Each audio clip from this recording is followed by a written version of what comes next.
Just before I started recording, I replied to a message in a private chat group called Hell in a Smell 3. Adam Pacitti is not in this group. And whoo! If you thought Hell in a Smell 1 and 2 were awful, to quote Bachman Turner Overdrive, you ain't seen nothing yet. Sunday, 1 o'clock, Greenwich Mean Time. He's about to have an appalling 24 hours, and you can watch too. Here is your wrestling news. A top Raw star reacts to a name change. WWE stars are starting to close their Twitch accounts. And WWE signs a top UK talent. We'll talk about that in a little bit. Near a tree by the river, there's a hole in the ground where the old man of Aaron goes around and around. And his mind is a beacon in the veil of the night. For a strange kind of fashion, there's a wrong and a right, but he'll never ever fight over you. The words of Nick Kershaw's The Riddle. Give yourself 10 points if you predicted I'd do that this morning. So Matt Riddle's had a name change, and this follows on from his match on Monday Night Raw with Sheamus. Vince McMahon watched that match and he loved it. And according to Fightful Select, he was so fired up by Matt Riddle's performance that he wanted to change Matt Riddle's character somewhat, make him a bit more intense and a bit more focused. And in doing so, he needs a name change. So Matt Riddle is no longer Matt Riddle, he is now simply Riddle. Cue the internet sharing gifs of Jim Carrey as the Riddle in Batman Forever, among other things. A lot of people just going, don't know why, don't like this. This is WWE continuing their weird aversion for people with more than one word in their name. Of course, Antonio Cesaro became Cesaro. Alexander Rusev became Rusev. Mustafa Ali lost his Mustafa for quite some time. Andrade, the exception to the rule, he just binned off his Cien Almas.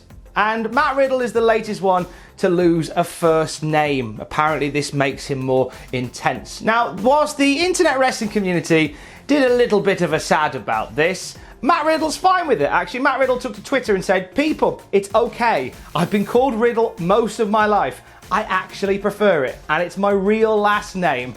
#bro, #stallion. So Riddle's all right with it. He's already listed on WWE.com as Riddle. So I think we just, I think even if you don't like it, we just got to go along with it. Following the announcement at the start of this month, we have seen WWE stars starting to close their Twitch accounts over the last couple of hours. At the end of this month, a lot of them will be ceasing altogether as WWE wishes to take more control over third-party platforms that their independent contractors are currently on. Paige got the news about this during a stream last night, and she had some very poignant things to say on the stream following the news. She said, I've honestly gotten to the point where I cannot deal with this company anymore. Now I have to make a very important decision. They don't realize that this community isn't about subs.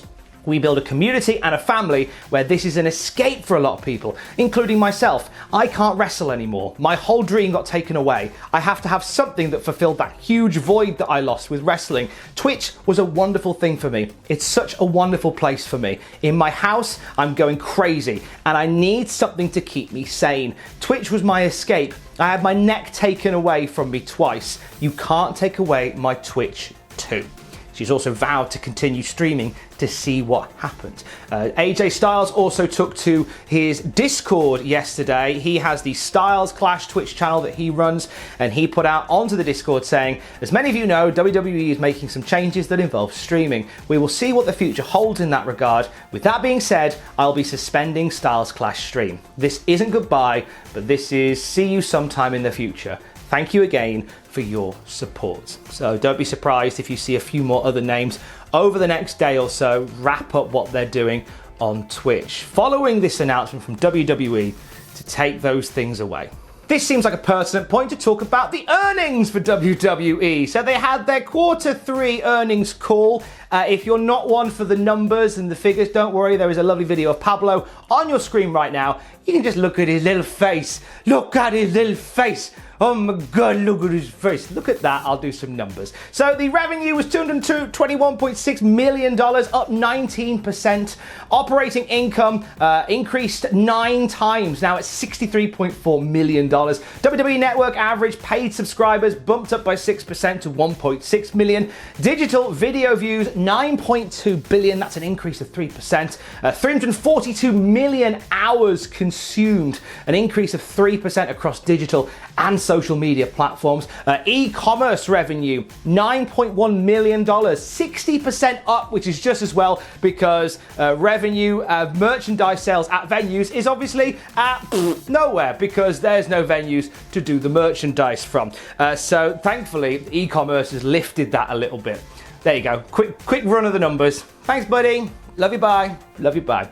So Vince was also talking in the earnings call about a number of things, including the ratings. So the ratings haven't been great for Raw and NXT over the last year, in comparison to where they've been in the past, obviously. Vince McMahon says, quote, "It is one of our many measurements. When you look at total, we have far more fans now than we've ever had. When you look at television ratings, it is what it is. Not to say we don't want to increase them, but aside from that, our total audience is much bigger. So you can't just hang your hat on ratings are down. Without question, we have to have a mothership, and we do with Raw and SmackDown. From there, clips and comments and other videos take it to the next week or the next year. We've never been off the air. It's fine to say ratings are down. I wanted to give you that bit of colour in terms of overall viewpoint." So Vince not worried about the ratings, and there is something to be said about how TV ratings is a somewhat archaic way of overall engagement sort of dipstick checking, because there's so many other ways in which people consume stuff now away from television. So if numbers are good in other places, I can see why Vince McMahon isn't that bothered. Now, the other notes that came from this call: WWE are looking at options to expand the network into domestic and other global partners as well. We saw some stuff about that earlier in the year because they wanted to work with places like Peacock, which we're seeing happening. WWE is partnering with Sony India. They're looking to host a WWE event in India next year and look to recruit some Indian talent as well. CFO Christina Salen spoke about the Thunderdome, saying life beyond Thunderdome doesn't seem likely now. They say there'll be some kind of center for the foreseeable future. And there's lots of places for WWE to go when their time at Amway runs out. No answer given on when fans will be back, and no comment given on the length of the NXT deal with the USA Network. There has been some conversations about whether or not NXT will change days or how it's affected things on the network. The network numbers they're happy with. They were worried that by taking NXT off as an exclusive network property, it might lower the numbers, but the numbers have held well on the network, so chances are it'll stay on TV forever now. One final thing that came from the call: I think this might be a big deal for wrestling as a whole, as WWE have announced a partnership with Netflix. They have signed what they call a groundbreaking deal to produce a Vince McMahon documentary for Netflix. They say this is going to be the highest budgeted documentary in Netflix history.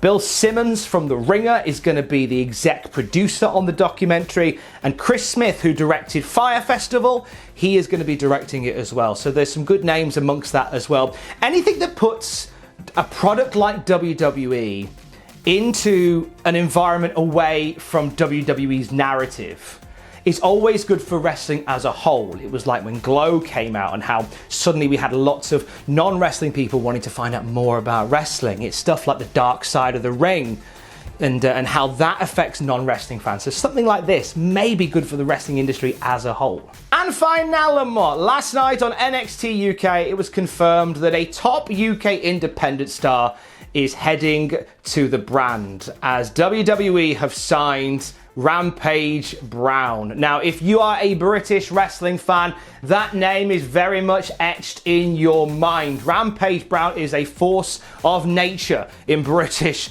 wrestling. He is a former Progress World Champion, former Progress Atlas Champion. He was part of the World of Sport revival on ITV a couple of years back as well. And he's also just an amazing trainer as well. He's up here in the northeast of England. Rampage Brown has been running a training school where some amazing people have been coming through and learning the craft. You'll not hear anybody say a bad word about Rampage Brown. Not only a really lovely human being, but genuinely one of the absolute grafters of the industry. So I'm excited to see what the future holds as part of NXT UK for Rampage Brown coming very, very soon. Incidentally, on the subject of NXT UK, if you watch only one match from NXT UK, make it Ilya Dragunov versus Volta last night for the NXT UK Championship. I will say, personally, that's the best match on NXT UK this year. I mean, considering how awful this year's been, that's not a surprise.